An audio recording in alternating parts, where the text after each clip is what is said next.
Wakizungumza na wanahabari mjini Webuye, viongozi hawa wa kidini wakiongozwa na mwenyekiti wa ushirika wa Webuye anayeondoka Philip Lusweti na kasisi anayechukua nafasi yake Salim Wanyama, wamesema kuwa ni bora kwa viongozi hasa wa kisiasa kukubaliana na matokeo ya uchaguzi na kushirikiana na uongozi uliochaguliwa badala ya kulumbana na kuzuia vurugu kila mara ambazo hutokea baada ya uchaguzi. Ya Kenya watakuwa hapa kushuhudia ya kwamba mchungaji anaweza kuwa kiongozi na peane uongozi kwa njia ya amani. Na mwito wangu ni kwamba hata uongozi wa nchi, uongozi wa county, uongozi wa constituency na uongozi mwingine zote zile, mwige mfano huu. Mfano hii ni mfano, unaona tunacheka. Mimi nimekuwa chairman na ninacheka na chairman elect na tunasalamiana na hatuna maneno. Na aliangusha sisi kura na yeye sasa anachukua, na tarehe 29 tunampatia kwa njia ya amani na pia tumpee backup. Atakapomaliza muhula wake ataondoka. Tunaomba hata pia urais katika Kenya iwe namna hiyo. Usiwe na malumbano kila wakati. Tear gas kila wakati.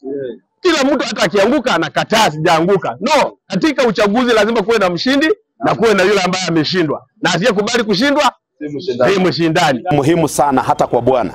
Ukisoma Zaburi 133, neno la Bwana linasema inapendeza Mungu wakati wapendwa wanakaa pamoja kwa umoja. Tunataka tuonyeshe taifa na taifa nzima ya kwamba hata sisi pia wachungaji tuna mpangilio mizuri na tunaweza kuonyesha nchi ya kwamba tunaweza kufanya tunaweza kufanya kitu bila malumbano ama taswishi yoyote. Askofu Patrick Wachie hata hivyo ameitaka serikali kushirikiana na kanisa ili kuhakikisha kuwa wanaohudumia wananchi waliowachagua vyema na kuzuia migogoro ambayo imekuwa ikishuhudiwa baina ya kanisa na serikali siku za hivi karibuni. Kanisa na serikali ni kitu kimoja, kwa sababu kanisa na serikali haiko mbali na serikali.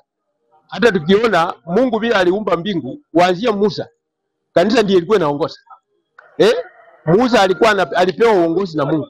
Na serikali yote bila ilichakuliwa kuanzia wakati huo na kukuja, ni kanisa imehusika mambo mengi. Sasa ni sahihi tu ndio labda watu wanaweza kusema kwamba kanisa halina uwezo ya kuingia ama liongee mambo. Hapana, kanisa ina haki. Kwa sababu kanisa na serikali ni kitu kimoja. Mwenyekiti mpya Salim Wanyama ametaka makanisa ya Webuye kushirikiana na kuweka kando mipaka ya kidini. Kwa hivyo mimi nina uhakika ya kwamba makanisa haya yote ni ya Mungu. Na ninajua ya kwamba Mungu ana makusudi ya kufungua milango mbalimbali, lakini akituweka pamoja kama familia. Nikiripotia runinga ya Tandao kutoka mjini Webuye, jina langu Nulson Mianze.